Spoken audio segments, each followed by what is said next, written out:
പ്രിയപ്പെട്ടവരെ, ഇന്നത്തെ ചിന്താവചനത്തിൽ വിശുദ്ധ ബൈബിളിലെ 18-ാമത്തെ ഗ്രന്ഥമായ യൂദിത്തിലെ ഒരു സംഭവമാണ് നാം ധ്യാനിക്കുന്നത്. അസീറിയൻ രാജാവായ നബുക്കദ്നേസർ ഇസ്രായേലിനെ ആക്രമിക്കാൻ തൻ്റെ സർവ്വ സൈന്യാധിപനായ ഹോളോഫർണസിനെ നിയോഗിച്ചു. രാജാവ് കൽപ്പിച്ചു, ഈ ഭൂമുഖമാസകലം എൻ്റെ സൈന്യങ്ങളുടെ പാദം കൊണ്ട് മറിയണം. പശ്ചിമദേശം മുഴുവൻ ആക്രമിച്ച് ഇസ്രായേലിനെ കീഴടക്കാൻ ബത്തൂലിയ പട്ടണ പ്രദേശത്ത് ഹോളോഫർണസിൻ്റെ സൈന്യം പാളയമടിച്ചു. ആ പ്രദേശമാകെ ഉപരോധിച്ചു.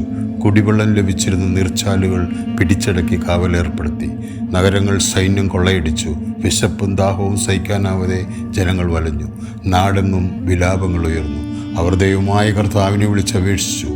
നിലവിളി കേട്ട ദൈവം മൊറാറിയുടെ മകളായ യൂദിത്തിനെ ഇസ്രായേലിൻ്റെ വിമോചകയായി നിയോഗിച്ചു.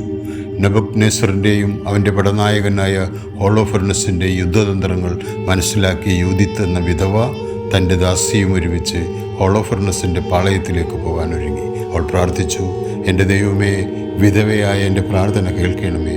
അവിടുത്തെ വഴികൾ മുൻകൂട്ടി ഒരുക്കുകയും മുന്നറിവോട് കൂടിയുള്ളതുമാണല്ലോ. യൂദിത്ത് അതീവ സുന്ദരിയായിരുന്നു. ആ ഇസ്രായേൽ വനിത ആഭരണങ്ങളും സുഗന്ധലേപനങ്ങളും ഒക്കെ അണിഞ്ഞ് ഹോളോഫർണസിൻ്റെ പാളയ കൂടാരത്തിൽ കൗശലപൂർവ്വം കടന്നു.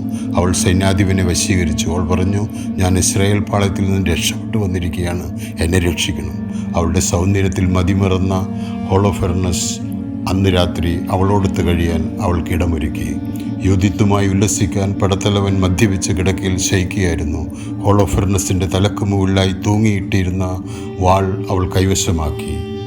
ഇസ്രായേലിൻ്റെ ദൈവമായ കർത്താവിനോട് പ്രാർത്ഥിച്ചുകൊണ്ട് അവൻ്റെ തലമുടിയിൽ പിടിച്ചുകൊണ്ട് സർവ്വശക്തി ഉപയോഗിച്ച് അവൻ്റെ കഴുത്തിൽ 2 പ്രാവശ്യം വെട്ടിയെടുത്ത ശിരസ്സുമായി അവൾ പുറത്തു കടന്നു. അങ്ങനെ സർവ്വ സൈന്യാധിപൻ നഷ്ടമായ അസിറിയൻ പടയെ ഇസ്രായേൽ സൈന്യം നിഷ്പ്രയാസം തോൽപ്പിച്ചു. പ്രിയപ്പെട്ടവരെ, യൂദിത്തിൻ്റെ കീർത്തനത്തിൽ നാം ഇങ്ങനെ വായിക്കുന്നു, ദൈവമാണ് യുദ്ധങ്ങളെ തകർക്കുന്ന കർത്താവ്. ആ കർത്താവിന് കൈത്താളം കൊട്ടി ഒരു നവകീർത്തനം ആലപിക്കുവിൻ. പ്രിയപ്പെട്ടവരെ, നമുക്ക് പ്രാർത്ഥിക്കാം. നമ്മെ രക്ഷിക്കുന്ന ഒരു ദൈവമാണ് നമ്മുടെ ദൈവം. നമ്മുടെ നിലവിളി കേൾക്കുമ്പോൾ, നമ്മുടെ പ്രശ്നങ്ങളിൽ, നമ്മളുടെ നിരാലംബമായ അവസ്ഥയിൽ ആ ദൈവത്തിൽ നമുക്ക് ശരണം വെക്കാം. ദൈവം നമ്മെ രക്ഷിക്കും. ആമേൻ.